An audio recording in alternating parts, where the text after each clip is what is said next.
স্বাগত দীপ্ত সংবাদে আপনাদের সঙ্গে আছি আমি নাদিরা জাহান।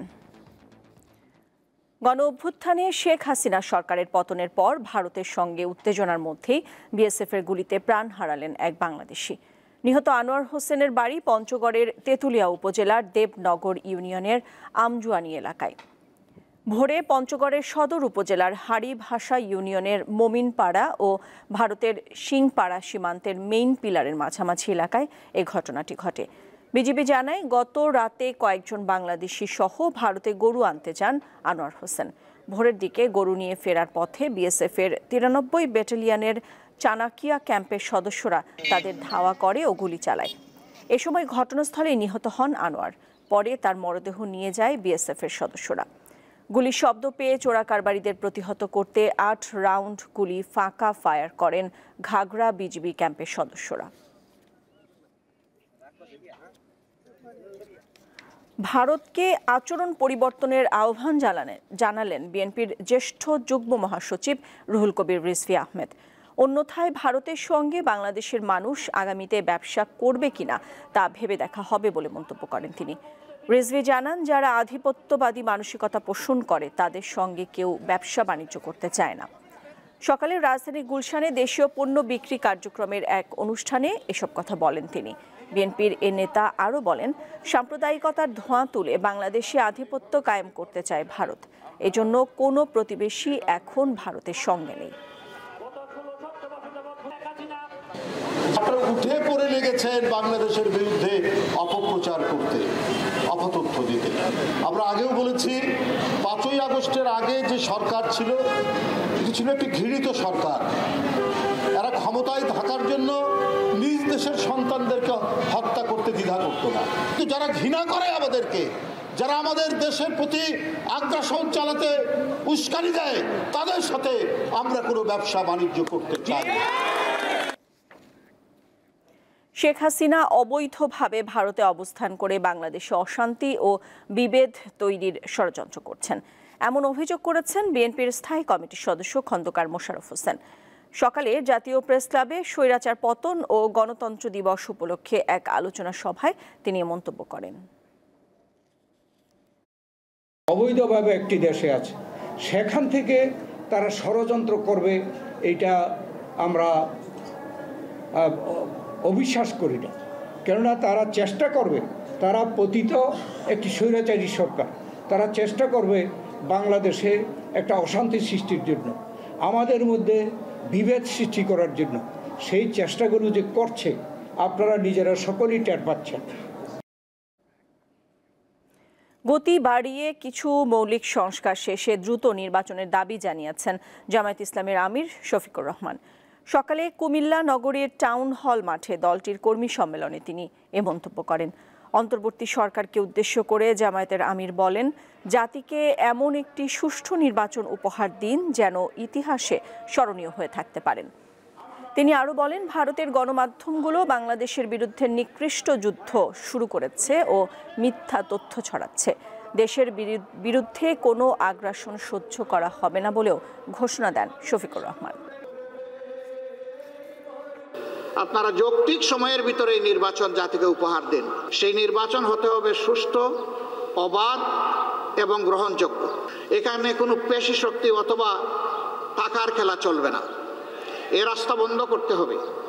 এই রাস্তা যদি বন্ধ করতে হয় তাইলে কতগুলো প্রয়োজনীয় সংস্কারও আনতে হবে। আমরা সরকারকে অনুরোধ করব, সংস্কারে গতি বাড়ান। স্বৈরাচার পতন দিবস আজ। 1990 সালের 6 ডিসেম্বর তীব্র গণ আন্দোলনের মুখে ক্ষমতা ছাড়তে বাধ্য হন স্বৈরশাসক এরশাদ। 1982 সালের 24 মার্চ সামরিক আইনে ক্ষমতা দখল করেন হুসেইন মোহাম্মদ এরশাদ। সেই সঙ্গে ক্ষমতা ধরে রাখতে শুরু করেন দমন পীড়ন। 1987 সালের 10 নভেম্বর ঢাকা অবরোধ কর্মসূচিতে বুকে পিঠে স্বৈরাচার নিপাত যাক, গণতন্ত্র মুক্তি পাক লিখে পুলিশের গুলিতে নিহত হন নূর হোসেন। ধারাবাহিক গণ আন্দোলনের এক পর্যায়ে 1990 সালের 27 নভেম্বর এরশাদের লেলিয়ে দেয়া বাহিনীর গুলিতে বিএমএ নেতা ডাক্তার শামসুল আলম মিলন নিহত হলে জারি করা হয় জরুরি আইন। তা অমান্য করে রাজপথে নামেন সব শ্রেণী পেশার মানুষ। টানা আন্দোলনে নড়বড়ে হয়ে পড়ে এরশাদের মসনদ। 4 ডিসেম্বর পদত্যাগের সিদ্ধান্ত নেন তিনি। দুদিন পর অস্থায়ী রাষ্ট্রপতির হাতে ক্ষমতা হস্তান্তরের মধ্য দিয়ে বিদায় নেন এরশাদ। শেষ হয় তার 9 বছরের সামরিক শাসনের। রাজধানীর বাজারে বোতলজাত সয়াবিন তেলের সংকট দেখা দিয়েছে। যেসব দোকানে পাওয়া যাচ্ছে সেখানে নির্ধারিত দামের চেয়ে বেশি দামে বিক্রি হচ্ছে। এছাড়া এখনও চড়া দামে বিক্রি হচ্ছে পেঁয়াজ ও আলু। হঠাৎই রাজধানীর পাইকারি ও খুচরা বাজার থেকে ভোজবাজির মতো উধাও বোতলজাত সয়াবিন তেল। হাতিরপুল বাজারে গিয়ে দেখা যায় কিছু দোকানে তেলের বোতল দেখা গেলেও সেগুলোর গায়ে লাগানো দামের চেয়ে বেশি রাখছেন বিক্রেতারা। এমনকি সরকার আমদানি শুল্ক কমালেও তার কোনো প্রভাব নেই। তেলের ক্রাইসিস, কোম্পানি দিচ্ছে না, অর্ডার দেই কিন্তু মাল দিচ্ছে না, ওরা দিতে পারে না, ডিলারের কাছে মাল নেই।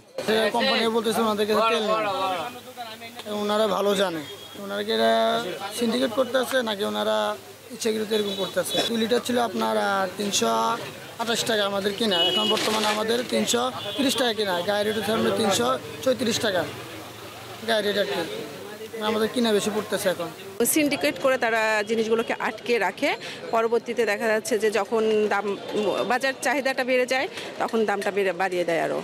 এটা আসলে অনেক বড় একটা প্রবলেম, অবশ্যই নজরদারি দরকার। বাজারে এখনো আলু পেঁয়াজ নিয়ে নৈরাজ্য কাটেনি।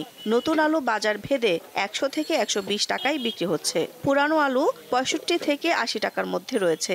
এছাড়া ঝাঁজ কমেনি পেঁয়াজের। নতুন আলু 120 আর পেঁয়াজ ইন্ডিয়ানটা 110 আর দেশিটা 130। আমি আলু নিচ্ছি, শসা নিচ্ছি, ব্যাপক দাম, এতে আমাদের সাধারণ মানুষের হাতের নাগালের বাইরে। শীতকালীন সবজির মধ্যে বেগুন, ফুলকপি, বাঁধাকপি, শিম, লাউ, টমেটোর দাম এখনো চড়া। 1 কেজি আলুর দাম 130 টাকা 40 টাকা, 1 কেজি শসার দাম 70-80 টাকা, সব কিছুর দাম মানে মানুষের কেনার পর্যায়ে নাই, সহনশীল অবস্থায় নাই। ফুলকপি মানে 40 টাকা বিক্রি করতেছি, বাঁধাকপি এরকমই সেম, টমেটো 140-120, বেগুন হলো 120 টাকা কেজি, যেটা ভালো মানের বড়টা 120 টাকা কেজি। একটু আপনি নর্মালে যাবেন, সামনে একটু ছোটোর দিকে যাবেন, দাম কম, আরও নর্মালে যাবেন, তারপরে আরও কম। মাছ কিনতে শীতের দিনেও খাম ছুটে যায় ক্রেতার। দাম তো একটু বেশি মনে হচ্ছে, একটু কমলে ভালো হতো। সব কিছুতেই গত সপ্তাহে একটু অল্প একটু বেশি বেশি আমার কাছে মনে হচ্ছে। এই ভাইয়া বললো যে কোরাল নিচে 600 টাকা, দাম একটু বেশি। এই মাছ আপনার কিছুদিন আগে 700 কম বেচতে পারিনি। অপরিবর্তিত রয়েছে গরুর মাংসের দাম। কেজি প্রতি বিক্রি হচ্ছে 750 টাকায়। খাসির মাংস কিনতে খরচ পড়বে 1100 টাকা। দিলশাদানি, দীপ্ত সংবাদ, ঢাকা। দেশের 3 জেলায় সড়ক দুর্ঘটনায় অন্তত 7 জন নিহত হয়েছেন। এদের মধ্যে দিনাজপুরে 4 জন, কুড়িগ্রামে 2 ও যশোরে 1 জন প্রাণ হারিয়েছেন। প্রত্যক্ষদর্শীরা জানান, হেরিটেজ পরিবহনের একটি কোচ ঢাকা থেকে পঞ্চগড় যাচ্ছিল। পথে সকাল 8টার দিকে দিনাজপুরের বীরগঞ্জে যদুর মোড়ে একটি ধান বোঝাই ট্রাকের সাথে বাসটির মুখোমুখি সংঘর্ষ হয়। এতে 4 জন নিহত হয়, আহত হন অন্তত 13 জন। কুড়িগ্রামের ভুরুঙ্গামারীতে পৃথক সড়ক দুর্ঘটনায় আরও 2 জন নিহত হয়েছেন। এছাড়া যশোর সদরের বাড়িনগর বাজারে ট্রাক প্রাইভেট কারের মুখোমুখি সংঘর্ষে 1 জন নিহত ও আহত হয়েছেন 2 জন। রাজধানী সহ সারা দেশের তাপমাত্রা সামান্য কমেছে। বিশেষ করে উত্তরাঞ্চলের শীতের তীব্রতা এখন সবচেয়ে বেশি। পঞ্চগড়ে সকাল 9টায় সর্বনিম্ন তাপমাত্রা 12.3 ডিগ্রি সেলসিয়াস রেকর্ড করেছে তেঁতুলিয়া আবহাওয়া অফিস। হিমেল বাতাসে ভোগান্তি বেড়েছে খেটে খাওয়া ও ছিন্নমূল মানুষের। হেডলাইট জ্বালিয়ে চলছে ভারী যানবাহন। শীতের তীব্রতা বেড়েছে দিনাজপুর ও নওগাঁতেও। এছাড়া দক্ষিণের জেলা পটুয়াখালীতে সন্ধ্যা থেকে সকাল পর্যন্ত ঘন কুয়াশায় ঢাকা থাকছে চারদিক। সকাল 9টায় জেলায় সর্বনিম্ন তাপমাত্রা রেকর্ড করা হয় 15 ডিগ্রি সেলসিয়াস। শীতে চরাঞ্চলের বাসিন্দারা পড়েছেন চরম বিপাকে।